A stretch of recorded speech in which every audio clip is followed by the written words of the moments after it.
Hi dears, Anju miss ആണ്. So 7ാം ക്ലാസ്സിലേക്ക് മക്കൾ കടന്നു കഴിഞ്ഞു. 6th നിന്ന് നിങ്ങൾ വെക്കേഷൻ ഒക്കെ അടിച്ചു പൊളിച്ച് എൻജോയ് ചെയ്യായിരിക്കും. പക്ഷെ ഇനി ഒന്ന് ആലോചിച്ച് നോക്കൂ, ദിവസങ്ങൾ കഴിഞ്ഞാൽ മക്കളുടെ ക്ലാസ് സ്റ്റാർട്ട് ചെയ്യും, പുതിയ വർഷം തുടങ്ങും. ഒരുപാട് കാര്യങ്ങൾ ഈ വർഷം നിങ്ങൾക്ക് പഠിക്കേണ്ടതായിട്ടുണ്ട്. സോ വളരെ എളുപ്പത്തിൽ 6ാം ക്ലാസ്സിനേക്കാളും കുറച്ചും കൂടി ബുദ്ധിമുട്ടായിരിക്കും. വളരെ എളുപ്പത്തിൽ നമുക്ക് ഈ ഒരു 7ാം ക്ലാസ് കടന്നു പോകാനായിട്ട് സാധിക്കില്ല. കുറച്ചേറെ കാര്യങ്ങൾ തീർച്ചയായും പഠിക്കേണ്ടതുണ്ട്. അതൊക്കെ പഠിക്കുന്നതിന് മുൻപ് നമ്മൾ ഈ വർഷം ഒരു ടൈം ടേബിൾ സെറ്റ് ചെയ്യണം അല്ലെ. ഒരു ടൈം ടേബിൾ നിങ്ങൾക്ക് ആവശ്യമാണ് വിജയിക്കാൻ വേണ്ടി. ഈ ഒരു ടൈം ടേബിൾ ഓരോ ദിവസവും നിങ്ങൾ ഫോളോ ചെയ്യുക. ഓക്കെ, അതായത് സ്കൂളിൽ മക്കൾക്കൊരു ടൈം ടേബിൾ കാണും. ഇത് സ്കൂൾ ഓപ്പൺ ചെയ്ത് ജൂൺ 1 തൊട്ട് നിങ്ങൾക്ക് അറിയാനായിട്ട് സാധിക്കില്ല. സ്കൂളിലെ ടൈം ടേബിൾ ഓരോരോ സബ്ജക്ട്സ് കാണും. പക്ഷെ ഒരു 9 to 5 ഈ ഒരു ടൈം ആയിരിക്കും സ്കൂൾ ടൈമിൽ നിങ്ങൾക്ക് സ്പെൻഡ് ചെയ്യേണ്ടതായിട്ട് വരുന്നത്. അതിന് ശേഷമുള്ള സമയം മക്കൾ വീട്ടിലായിരിക്കും ഉള്ളത്. ഈ ഓരോ ടൈമിനെയും നിങ്ങൾ എന്ത് ചെയ്യണം?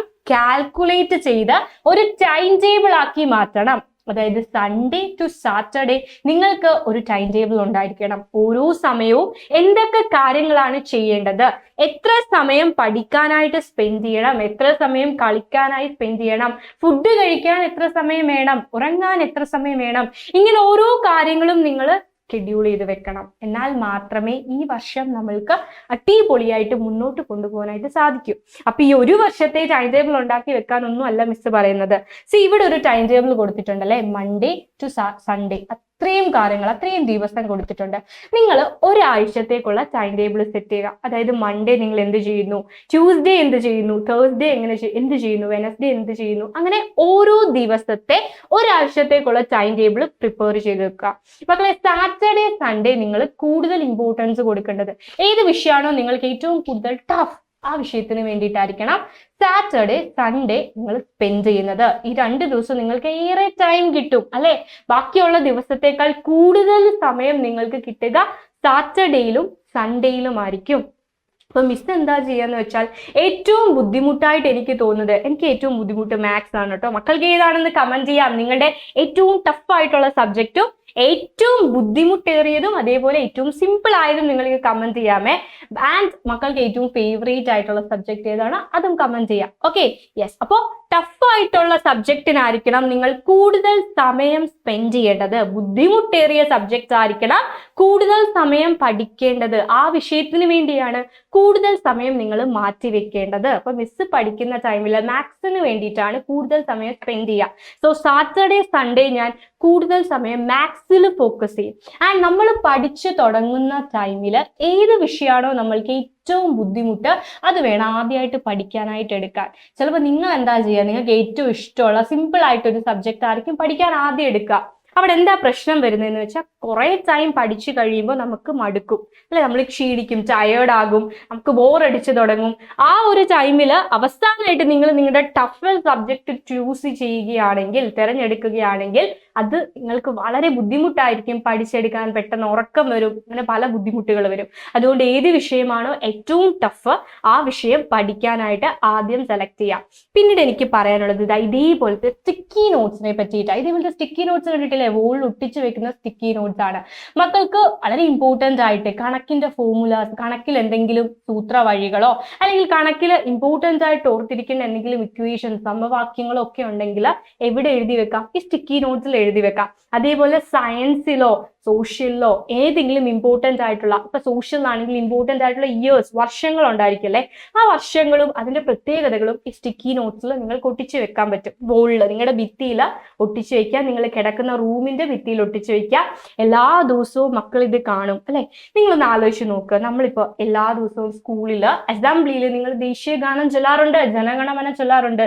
അത് ആരും മക്കളെ എഴുതി പഠിപ്പിക്കേണ്ട കാര്യമില്ല, മുഴുവൻ മക്കൾക്കും അത് കാണാപ്പാഠമാണ് അല്ലെ. നമ്മൾ ചൊല്ലുന്ന പ്ലഡ്ജ്, പ്രതിജ്ഞ എല്ലാവർക്കും കാണാപ്പാടല്ലേ അല്ലെ. അതെന്തുകൊണ്ടാണ് നിങ്ങൾ അത് പഠിച്ചത്?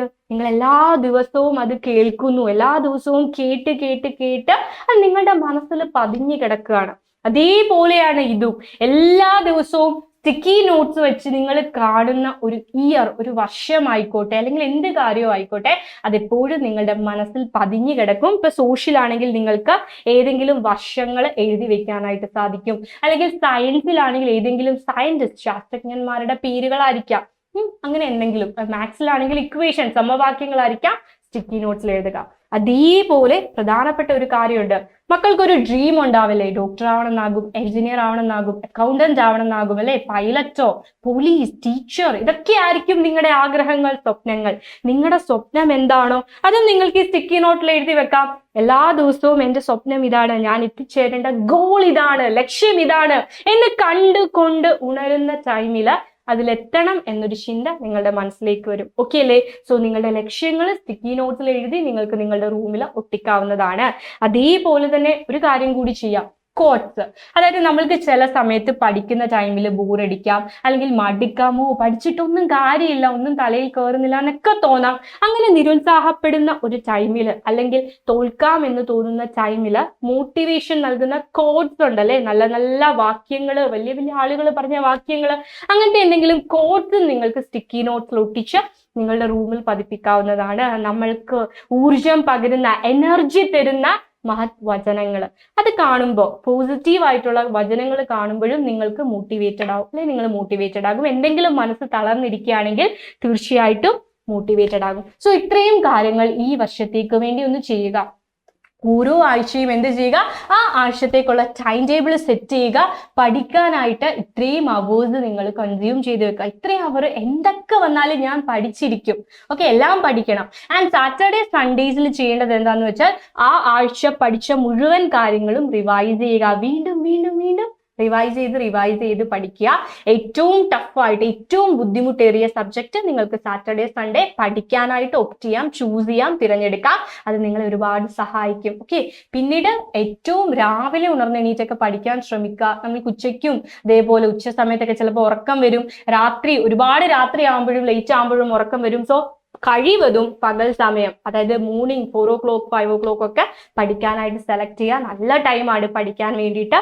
സോ ഇങ്ങനെ ഒരു ടൈം ടേബിൾ സെറ്റ് ചെയ്ത് ഈ വർഷം അടിപൊളിയായി പഠിച്ച് മുന്നേറുക. നമ്മുടെ വീഡിയോസും ലൈവുകളും ഒക്കെ കാണുക. മിടുക്കന്മാരും മിടുക്കികളുമാകുക. All the very best years. By.